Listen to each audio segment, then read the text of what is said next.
Media pembelajaran audiovisual oleh kelompok 5, Vera Bangun, Riki Huta Barat, Ripka Smamora, Ruth Simbolon, dan Fitri Padang, yang dipimpin oleh dosen pembimbing kita, Franskoy Naibaho, MKom. Selamat datang di media pembelajaran kelas 5 SD. Hari ini kita akan belajar mengenal makhluk hidup dan penyesuaiannya dengan lingkungannya. Penyesuaian diri dengan lingkungan, atau yang sering dikenal dengan istilah adaptasi, berguna untuk mempertahankan hidup. Cara beradaptasi setiap makhluk hidup pun berbeda-beda. Sekarang, mari kita cari tahu satu persatu. Yang pertama adalah bunglon. Bunglon melindungi diri dengan menyesuaikan warna kulit dengan lingkungannya. Inilah yang disebut dengan mimikri.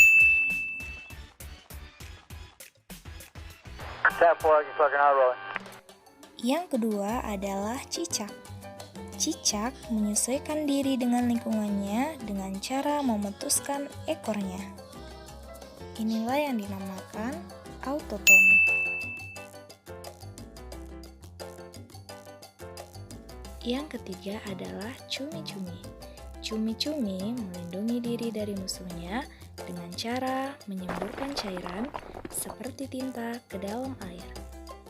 Inilah yang membuat musuh yang menyerangnya tidak dapat melihatnya lagi.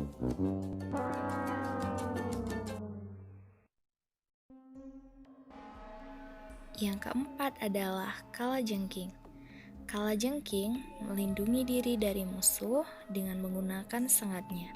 Sengat ini mengandung racun yang dapat membunuh musuhnya.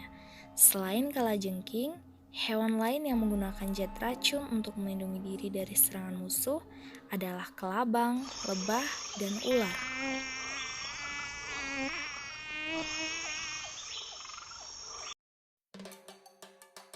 Yang kelima, ikan paus. Paus adalah mamalia yang hidup di air. Seperti hewan mamalia yang lain, walaupun hidup di air, paus bernapas menggunakan paru-paru. Padahal, paru-paru tidak dapat mengambil oksigen dari air.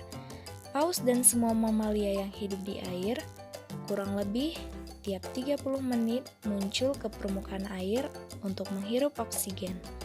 Ketika muncul ke permukaan air laut, paus mengeluarkan sisa pernapasan yang berupa karbon dioksida dan uap air yang sudah jenuh dengan air sehingga terlihat seperti air. Yang keenam adalah siput. Siput memiliki pelindung tubuh yang keras dan kuat yang biasa disebut cangkang. Jenis hewan ini melindungi diri dari musuhnya dengan cara memasukkan tubuhnya ke dalam cangkang.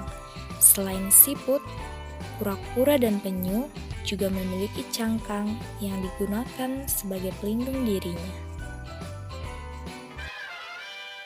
Yang ketujuh, unta. Unta hidup di daerah padang pasir yang kering dan gersang. Oleh karena itu, bentuk tubuhnya disesuaikan dengan keadaan lingkungan padang pasir. Bentuk penyesuaian diri unta adalah dengan adanya tempat penyimpanan air di dalam tubuhnya dan memiliki punuk sebagai penyimpanan lemak. Hal inilah yang menyebabkan unta dapat bertahan hidup tanpa minum air dalam waktu yang lama.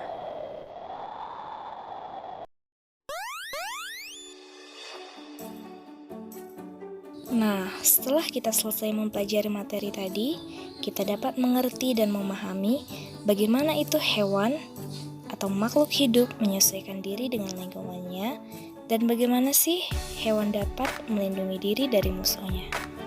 Nah, sekian materi untuk hari ini. Selamat belajar adik-adik.